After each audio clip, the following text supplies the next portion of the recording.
HARDtalk is in Egypt, and my next guest is Yosri Fouda, the television journalist who's taken his own show off air in a protest aimed at this country's military rulers. Are the forces of repression making a comeback?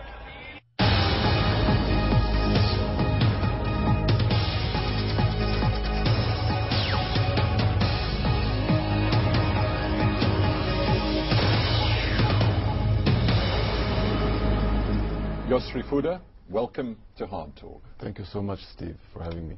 I want to begin by taking you back to those extraordinary days of January and February this year, the revolution. Yeah. Did you feel liberated as a journalist as well as an Egyptian citizen? Yes, on both levels, yes. I mean, those days were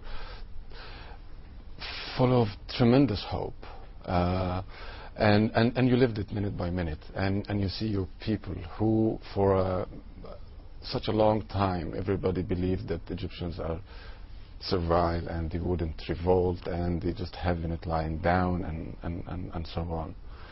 And to see it for yourself and actually be part of it was a moment of pride, great pride.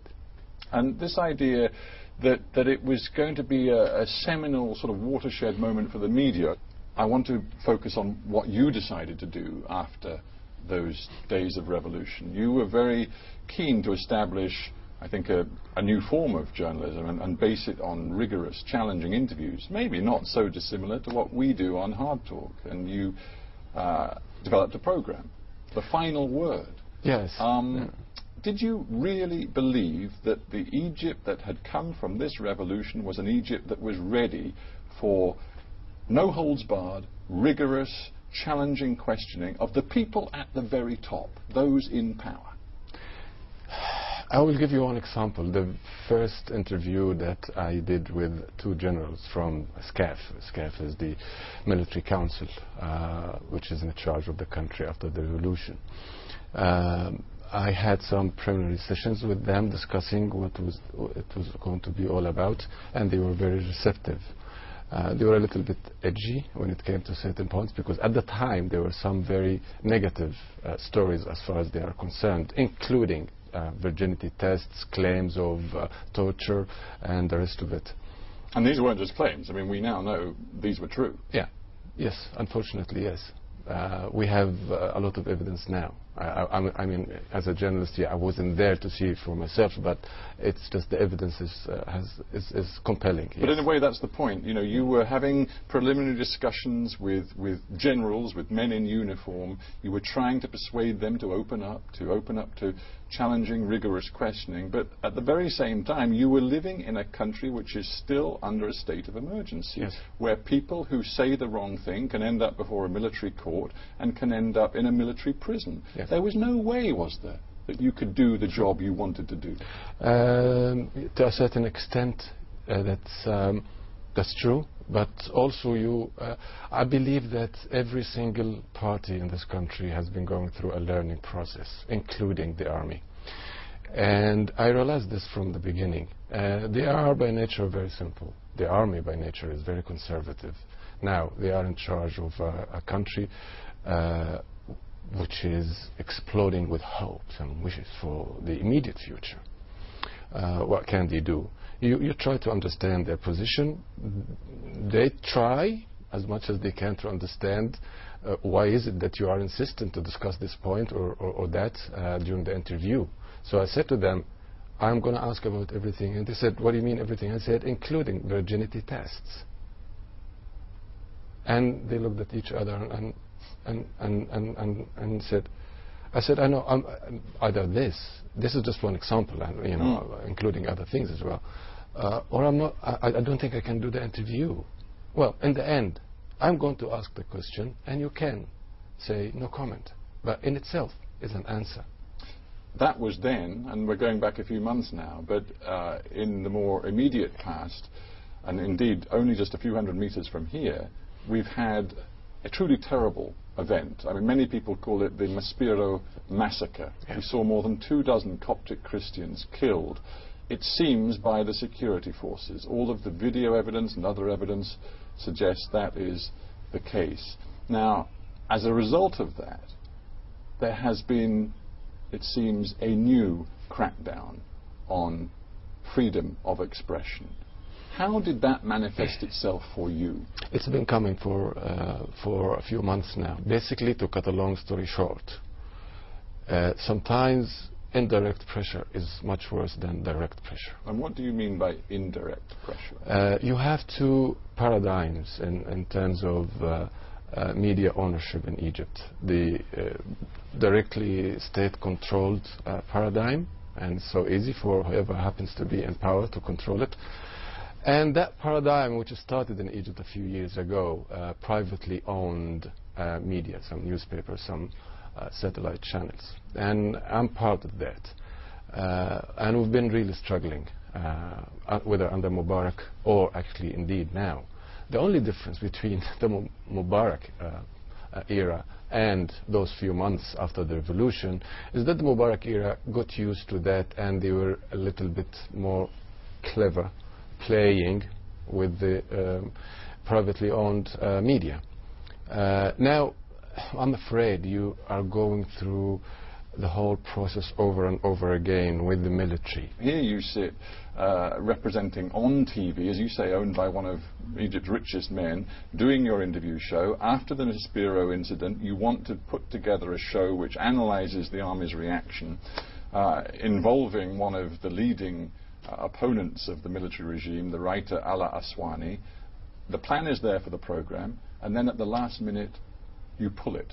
The program never happens. Why? There were some direct reasons, but also, to be honest, accumulation of so many things. I mean, that particular story started a day earlier when it was announced that two SCAF members, two military generals, were going to appear on another channel with two of my colleagues. So I called the head of the channel. I said, it's going to be a waste of time actually to go, because it goes almost at the same time, my show. Everybody will be watching. I would like to watch. So I announced on Twitter that we're going to repeat an old episode, because I would like everybody to have the chance to watch the generals. Tomorrow we'll have the analysis. And then I announced that Ala Aswani and Ibrahim Isa, who was actually one of the two colleagues interviewing the generals. The day after, which was the day where we were supposed to analyze that, you started to feel the heat coming through from different directions. No, this is where it gets important. What do you mean by heat? Are journalists like you today in Egypt directly threatened? They wouldn't do it directly. They would. This is what really gets me, and this is why actually I'm making this stance, because they would love to have the cake and eat it. They would love for you to exercise self-censorship and, get in line without even getting their hands dirty in the process. And I have an issue with that. If you don't like what I report, come out and say, I don't like what you report, I suspend you. And that's what I wanted to do. But because it was maybe more subtle than that, a lot of people in this country don't understand why you eventually announced that you were no longer prepared to do your program. Because, Steve, this is what I'm talking about in terms of the ownership. Businessmen who own channels now, their position is very fragile. Well, let's be very honest about this. Your channel is owned by Naguib Sawiris, one of, if not the richest man in the whole of Egypt. Are you saying to me he was not prepared to back you taking on and confronting the military rulers of this country? No one can do that. Everybody has a limit. This is a word of credit, actually, that Naguib Sawiris has always supported me, never intervened in my work, never told me what to do or what not to do. Always left it to my judgment to do it my way. This is why I volunteered until the very last minute. The head of the channel was actually begging me to go on air. I said to him, no, somebody has to draw the line somewhere. Because if they don't, I mean, for God's sake, they went into a channel with machine guns on that bloody Sunday.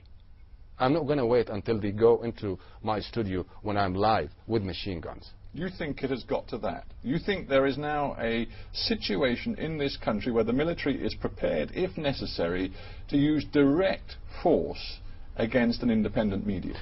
I believe that is not a zero-sum game. This is why I am making my stance in the fashion that I'm making it. I don't want to destroy things. Well, this is not the moment. But when you said, after you suspended the program and walked out of that studio, you said it is no secret that much of the pre-revolutionary mentality is imposed upon us today, and you said, if not worse now. Yes. So you're essentially saying the guys who rule this country today are worse than Mubarak. In the sense that they don't have the experience that the Mubarak regime had. Both are bad, and I have to say it. When you don't believe in... if you're afraid of a camera, then you must have something to hide. It's as simple as this. This is number one.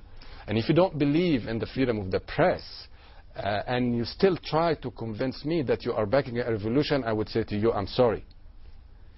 The only difference is that they are not experienced. They are army people. They've never dealt with the civil issues before. They needed some reminding, number one. They needed someone to explain to them what this was all about. You wanted to make a stand, and I dare say you didn't mind the fact that many of the revolutionary forces in this country saluted you for the stand you made. But what about your audience? There are people across this country who tuned into your show to see one journalist who was prepared to ask the tough questions, and you walked away and you betrayed your audience. I'm not walking out, and I declared this on Twitter immediately after the statement.